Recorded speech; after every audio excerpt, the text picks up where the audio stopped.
बहुत पुराने ज़माने की बात है जब दुनिया पर बादशाहों की हुकूमत होती थी और मिस्र की सरजमीन पर एक ऐसा शख्स हुक्मरानी करता था जिसे लोग फिरऔन कहते थे। फिरऔन बचपन से ही हर नेमत में पिला, सोने का झूला, चांदी के बर्तन, खादमों की कतारें, खुशबुओं से मुअत्तर महल और रियाया का एहतराम। जब वो बोलता तो लोग चुप हो जाते, जब वो चलता तो लोग सर झुका लेते। शुरू में वो भी एक इंसान था जैसे बाकी सब, लेकिन जब ताकत उसके हाथ में आई तो गरूर उसके दिल में बस गया। हर कामयाबी ने उसे खुदा के बजाय खुद पर यकीन दिलाया। एक दिन उसने आसमान की तरफ देखा और कहा, ये आसमान भी मेरी इजाजत से चमकता है। सालों बाद वो बादशाह बन चुका था। रियाया उससे डरती, उसके नाम पर कांपती, वो लोगों को खुद से सजदा करवाता। उसके वजीरों ने चापलूसी करते हुए कहा, ए हमारे रब, तू ही सबका मालिक है। ये अल्फाज उसके दिल में ऐसे उतरे जैसे जहर शहद में मिला हो। एक दिन उसने सबके सामने ऐलान कर दिया, मैं तुम्हारा सबसे बड़ा रब हूं। और तब से उसने खुदा बनने का दावा कर दिया। वो समझने लगा, मैं ही जिंदगी देता हूं, मैं ही मौत लाता हूं, मैं ही रिज्क का मालिक हूं। लेकिन वो ये भूल गया कि सच्ची ताकत तो उसके ऊपर है, अल्लाह। इसी सरजमीन में अल्लाह ने एक बच्चा पैदा किया, मूसा, जिसे फिरौन ही के महल में परवरिश मिली, लेकिन वो किसी और मकसद के लिए आया था। अल्लाह का नबी था और उसे हुक्म मिला, फिरौन के सामने जा और हक की बात कह। हजरत मूसा ने कहा, ए फिरौन, एक रब है जिसने तुझे और मुझे पैदा किया, वही सबका मालिक है।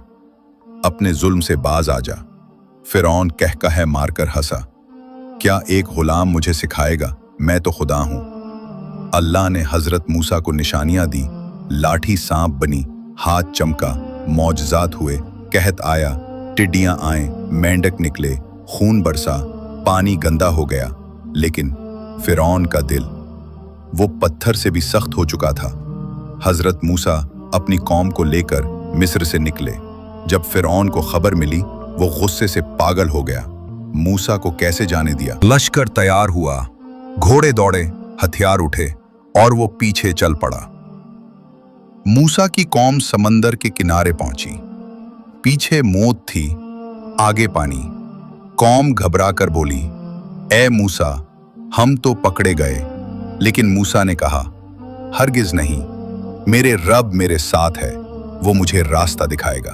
अल्लाह का हुक्म आया, अपनी लाठी पानी पर मारो। पानी फट गया, दरिया दो दीवारों में बदल गया, दरमियान में खश्क जमीन। बनी इसराइल गुजर गए।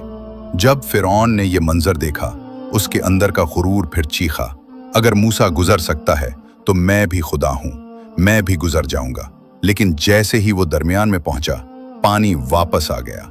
पानी सीने तक आया, फिर मुंह तक, फिर आंखों तक। और उस लम्हे फिरौन चीख पड़ा, मैं ईमान लाया उस पर जिस पर बनी इसराइल ईमान लाए।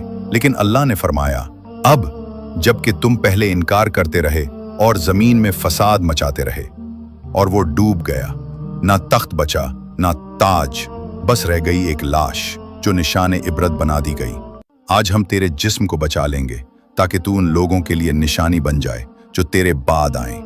ये सिर्फ एक तारीखी वाक़या नहीं, बल्कि हर उस इंसान के लिए सबक है जो ताकत को खुदा समझ बैठे, जो ये कहे, मैं सब कुछ हूं। अल्लाह की कुदरत हर चीज पर गालिब है। फिरौन गया, लेकिन इसकी कहानी आज भी जिंदा है। हर दरिया की मौज, हर हवा की सरगोशी में एक ही सदा है, कभी ना कहना मैं सब कुछ हूं, क्योंकि सब कुछ सिर्फ अल्लाह है। अगर आपको हमारी वीडियो अच्छी लगे तो हमारे चैनल को लाजमी सब्सक्राइब करें। शुक्रिया।